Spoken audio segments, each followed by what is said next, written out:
اعوذ باللہ من الشیطان الرجیم بسم اللہ الرحمن الرحیم۔ ناظرین و سامعین السلام علیکم۔ امید ہے آپ خیریت سے ہوں گے اور ہمارے ویڈیو سے ہمیشہ کی طرح مستفید ہو رہے ہوں گے۔ ناظرین، امام جعفر صادق علیہ السلام کے علمی کمالات میں سے ایک ان کا نظریہ روشنی بھی ہے، یعنی تھیوری آف لائٹ ہے۔ آپ کی خدمت میں ہم امام جعفر صادق علیہ السلام کا بیان کردہ نظریہ روشنی پیش کرنے سے پہلے گزارش کریں گے کہ ہمارے دوسرے چینل آؤ تلاش کریں کو بھی سبسکرائب کر لیں اور اس کے بیل آئیکن کو کلک کر دیں تاکہ آپ وہاں پر پیش کیے جانے والے کانٹینٹ سے مستفید ہوتے رہیں۔ جی تو ناظرین، امام جعفر صادق علیہ السلام نے فرمایا ہے کہ روشنی چیز یعنی آبجیکٹ کی طرف سے انسانی آنکھوں کی طرف آتی ہے۔ وہ روشنی جو اشیاء سے ہماری آنکھوں کی طرف آتی ہے، اس کا صرف کچھ حصہ ہماری آنکھوں میں چمک پیدا کرتا ہے، جس کی وجہ سے ہم دور کی اشیاء کو اچھی طرح نہیں دیکھ سکتے۔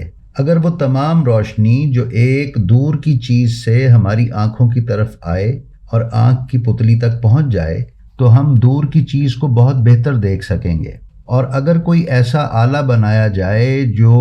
اس چیز یعنی آبجیکٹ سے خارج ہونے والی تمام روشنی کو ہماری آنکھوں کی پتلی تک پہنچا سکے تو ہم نہایت دور سے بھی اس چیز کو بآسانی دیکھ سکیں گے۔ یہ تھیوری امام جعفر صادق علیہ السلام کے شاگردوں کے ذریعے ارد گرد کے علاقوں تک پہنچی، اور جب صلیبی جنگوں میں مشرق اور یورپ میں رابطہ بڑھا تو یہ تھیوری یورپ منتقل ہو گئی اور یورپ کی یونیورسٹیوں سے پڑھائی جانے لگی۔ انگلستان کی آکسفورڈ یونیورسٹی کا مشہور استاد راجر بیکن بھی اس تھیوری کو پڑھاتا تھا۔ اس کی روشنی کی تھیوری وہی ہے جو امام جعفر صادق علیہ السلام نے پیش کی تھی۔ وہ بھی امام جعفر صادق علیہ السلام کی طرح ہی اظہار خیال کرتے ہوئے کہتا تھا کہ اگر ہم ایک ایسا آلہ بنا لیں جو دور کی تمام اشیاء کی روشنی ہماری آنکھوں تک پہنچا سکے تو ہم ان چیزوں کو 50 گنا زیادہ قریب سے دیکھ سکتے ہیں۔ بعد میں 1608 کے دوران ایک موجد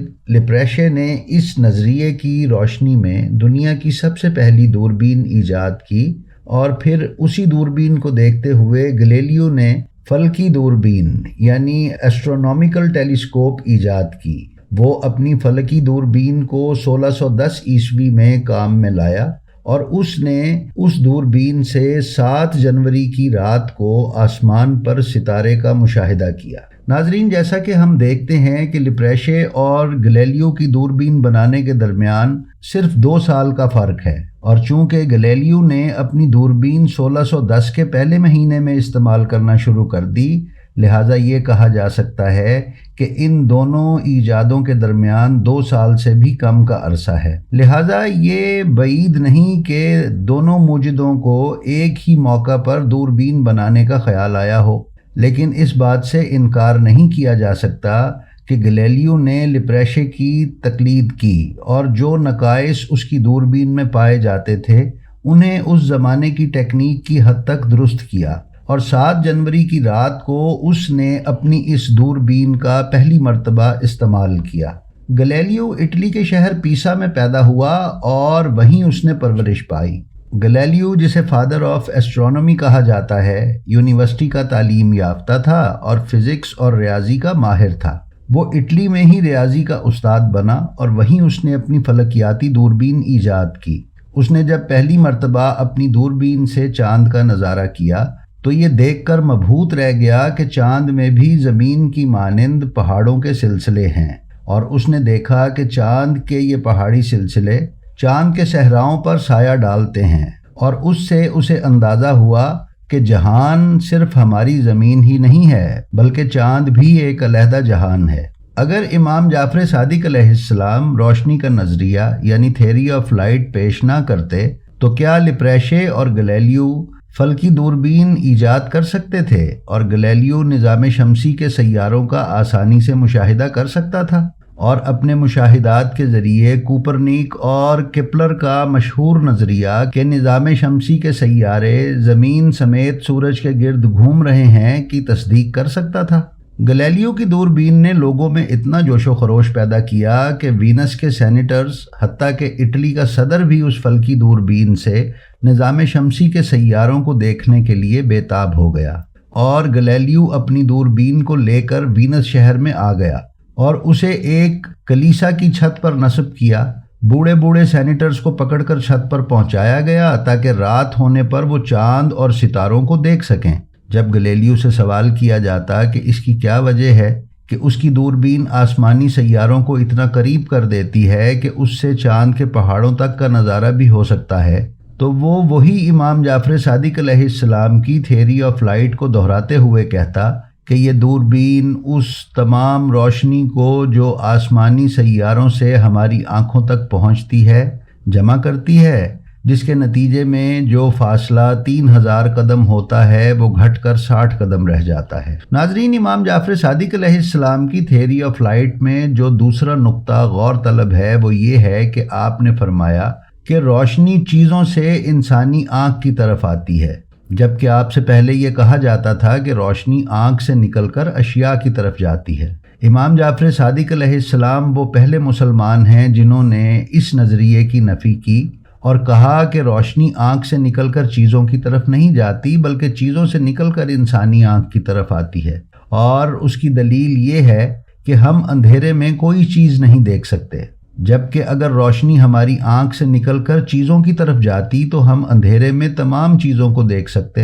امام جعفر صادق علیہ السلام نے فرمایا، کسی روشن چیز کو دیکھنے کے لیے اس کا روشن ہونا ضروری ہے، اور اگر وہ خود روشن نہیں ہے تو کسی روشن چیز کی روشنی کا اس پر پڑنا ضروری ہے تاکہ اسے دیکھا جا سکے۔ امام جعفر صادق علیہ السلام نے روشنی کی رفتار کے متعلق بھی ایک ایسا نظریہ پیش کیا جو ان کے زمانے کے لحاظ سے توجہ طلب ہے۔ آپ نے فرمایا، روشنی نہایت تیزی سے ہماری آنکھوں کی طرف آتی ہے اور یہ متحرک اشیاء میں سے ہے، یعنی روشنی ایک متحرک آبجیکٹ ہے۔ اگر ہم روشنی کے توانائی ہونے کے نظریے کو چھوڑیں تو جو کچھ امام جعفر صادق علیہ السلام کی تھیوری میں روشنی کی رفتار کے بارے میں کہا گیا ہے وہ وہی کچھ ہے جو آج ہم جانتے ہیں۔ روشنی کی رفتار 3 لاکھ کلومیٹر فی سیکنڈ کہی گئی ہے۔ یہ رفتار اتنی تیز نہیں ہے کیونکہ جدید پیمانوں کے مطابق 1 سیکنڈ ایک لمبی مدت ہے، اور ستاروں کے فاصلوں کو مد نظر رکھیں تو 3 لاکھ کلومیٹر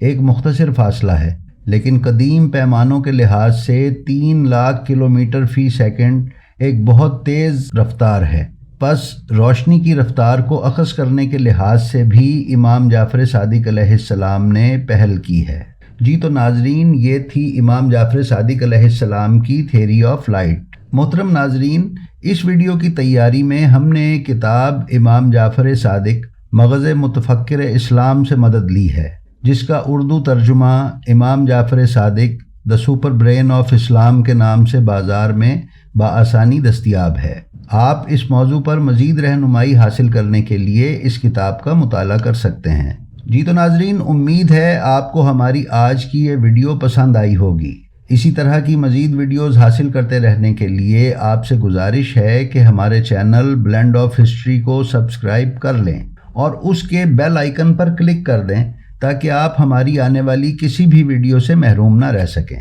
اپنا اور اپنے گرد و پیش والوں کا بہت خیال رکھیے۔ السلام علیکم۔